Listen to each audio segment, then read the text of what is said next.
All right, and I'm officially a week behind now. That's fine. I'll figure out a way to bounce back from that eventually. Um, I my official justification is that this weekend was not a great weekend for me. It was pretty bad. I went through some things this weekend, which we'll get a little bit into later. Some of you know the vague details, but I'm better now. I'm a lot better working through the stuff. But first.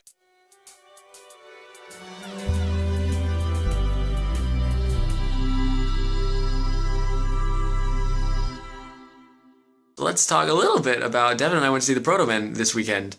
I'm sure Devin will have more to say about that than I will. Both of our phones died long before any of the music started, so I don't have any actual footage of the Proto Men playing, but it did take this much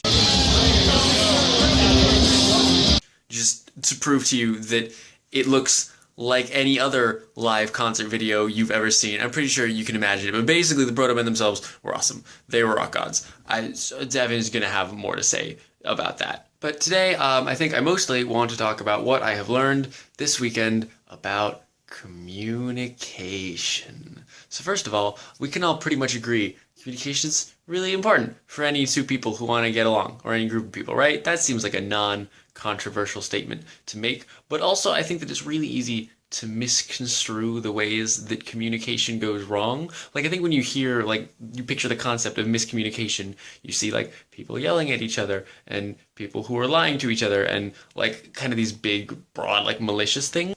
But I think really miscommunication is a much more insidious process than that most of the time that it occurs, because it's really easy to stop yourself from, like, lying to people, for example.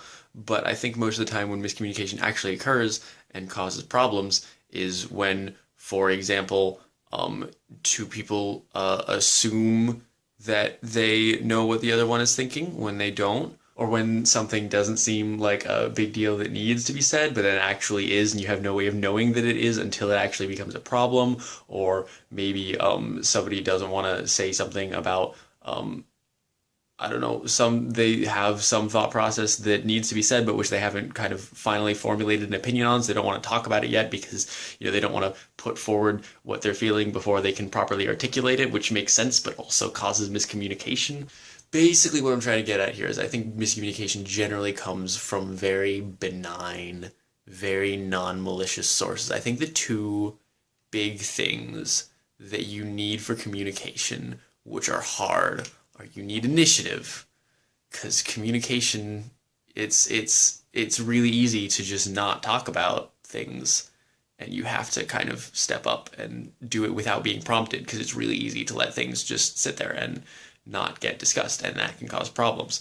And the other one, the big one, really, is communication requires self-awareness. You have to actually know what you're feeling and how to articulate that, and that's hard because communicating can require, like, acknowledging your own feelings that you don't necessarily want to acknowledge, so that's scary and gross.